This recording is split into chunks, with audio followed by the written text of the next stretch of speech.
कि 3 जर्नैलों का chief justice of Pakistan के चैम्बर में जाना सेक्रेटरी डिफेंस के साथ और उनसे मुलाकात करना 2-2.5 घंटे या 3 घंटे। चीफ जस्टिस साहब ने ये कहा कि इस वाक़े से एक चीज़ तो नज़र आ गई है और कि इमरान खान का एक साफ्ट इमेज है और वो बिकने वाला भी नहीं है और वो मगरब में उसकी पजीराई भी है और मगरब को वो जानता भी है और उससे पाकिस्तान के अंदर इस्तेकाम भी आएगा और पाकिस्तान का इमेज भी।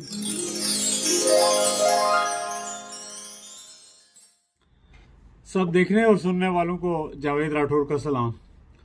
दोस्तों, वैसे तो पाकिस्तान में हर रोज़ ही नए वाक़यात होते हैं और ऐसे वाक़यात होते हैं जो पहले कभी कहीं नहीं हुए होते।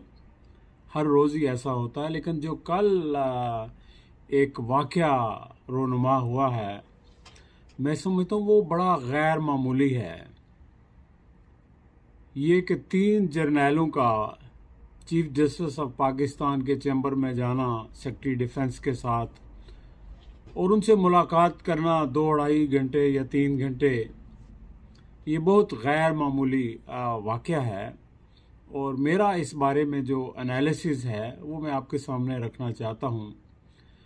फ़िलहाल ये तो कंफर्म नहीं है कि क्या इनको चीफ जस्टिस साहब ने मदऊ किया था या ये ख़ुद वहाँ गए थे, लेकिन ये ख़बरें आई हैं कि अटॉर्नी जनरल ने चीफ जस्टिस से रिक्वेस्ट की थी कि वो आपको ब्रीफिंग देना चाहते हैं और शायद अटॉर्नी जनरल को एडवाइज़ किया गया होगा हुकूमत की तरफ से या इन अदारों की तरफ से डायरेक्टली कि वो चीफ जस्टिस से मिलकर हालात पर रोशनी डालना चाहते हैं या उनको कन्विंस करना चाहते हैं या उनको ब्रीफ करना चाहते हैं, वट एवर इट इज़।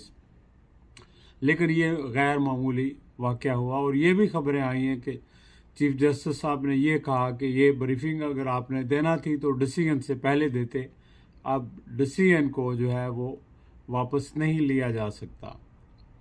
देखिए, इस वाक़े से एक चीज़ तो नज़र आ गई है और बिल्कुल वाज़े नज़र आ गई है, और वो ये है कि हुकूमत इलेक्शंस क्यों करवाना नहीं चाह रही।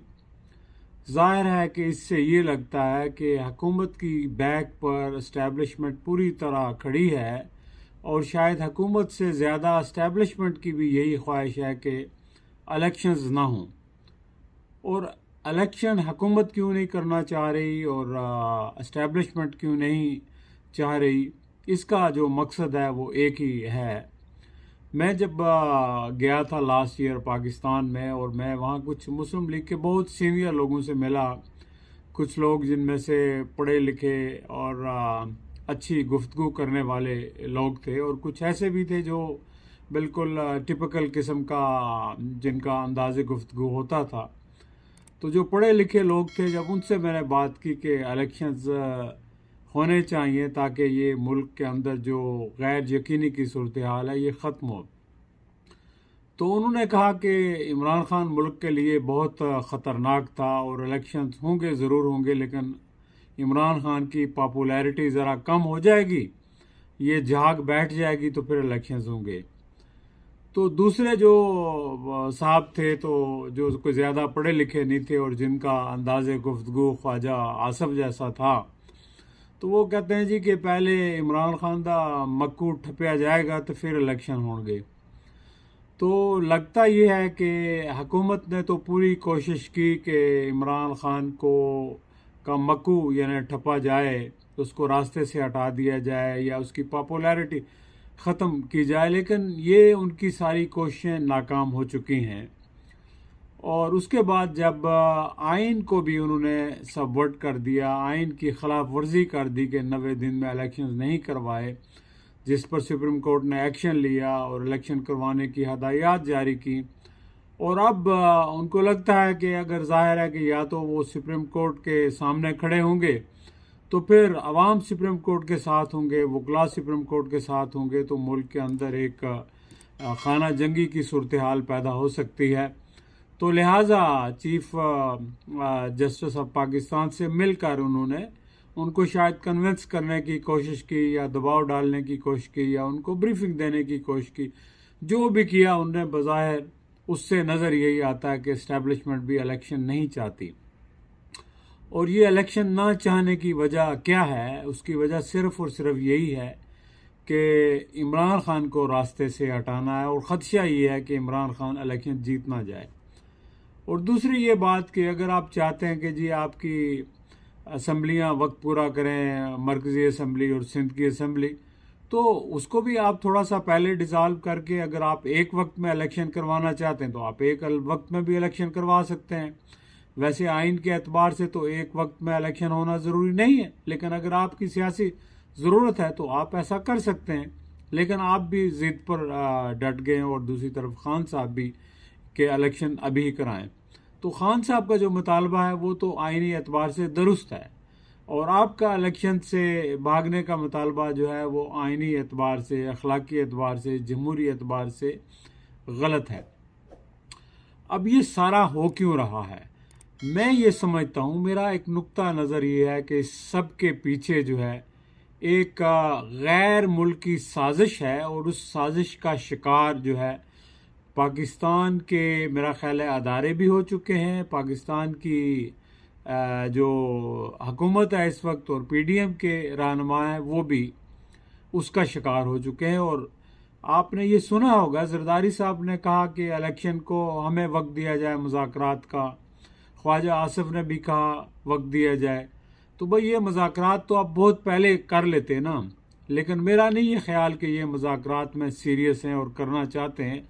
ये सिर्फ मसले को लंबा करना चाहते हैं, खींचना चाहते हैं कि ताकि इमरान ख़ान की मकबूलियत किसी तरह कम हो जाए या वो नाअहल हो जाए, तो फिर वो इलेक्शंस करवाएं। और ये साजिश जो है, आपने देखें कि ये जो जरदारी साहब ने कहा कि ये 2035 तक हुकूमत में रहना चाहते थे अपनी मर्जी का जर्नैल लाकर। जरदारी साहब, जर्नैल तो अपनी मर्जी का ला सकते थे, लेकिन वोट तो अपनी मर्जी से नहीं डलवा सकते थे। वोट तो अवाम ने देने थे, तो ये 2035 तक कैसे रहते? ये जो तज्जिया है, ये कुछ 3 साल पहले मैंने एक हिंदुस्तानी जो है एक एनालिस्ट है, उसने ये कहा कि, एक ब्लॉगर ने ये कहा कि जी जनरल फैज़ को लाया जाएगा और वो इमरान ख़ान को पता नहीं सदर बना देगा और ये लंबी खींचेगा। तो यानी इमरान ख़ान के ख़िलाफ़ जो प्रोपेगेंडा है उसकी बुनियाद हिंदुस्तान से हुई, और वो इसलिए हुई कि उनको पता है कि इमरान ख़ान का एक सॉफ्ट इमेज है और वो बिकने वाला भी नहीं है, और वो मगरब में उसकी पजीराई भी है और मगरब को वो जानता भी है, और उससे पाकिस्तान के अंदर इस्तेकाम भी आएगा और पाकिस्तान का इमेज भी बेहतर होगा। तो उन्होंने पहले दिन से ही इमरान ख़ान को कंट्रोवर्शियल बनाने की कोशिश की, उसके ख़िलाफ़ प्रोपेगेंडा शुरू किया, और उस प्रोपेगेंडे में बहुत सारे हमारे दानश्वर भी आ गए और हमारे सियासतदान भी ये डरने लगे कि ये 35 साल तक आ जाएगा, 2035 तक, तो फिर हम कहाँ जाएंगे, और हमारा जो कुछ हमने बनाया है, अचीव किया है सियासी एतबार से, फाइनेंशियल एतबार से, तो उस सब का कुछ क्या होगा। तो लिहाजा इन सब को लगा कि ये ज़रूरी है कि इमरान ख़ान को हटाया जाए, तो जिसमें बाजवा साहब का भी रोल था। तो अब ये देखें, ये सारा कुछ, इसको पीछे जिसकी इब्तदा हुई है जिस प्रोपेगेंडे की, और जिस प्रोपेगेंडे का ये सारे लोग शिकार हुए हैं, वो हिंदुस्तान से चला है और सब ने उसको बाय किया है। और ये बहुत सारे पाकिस्तानी दानश्वर ये समझ नहीं रहे।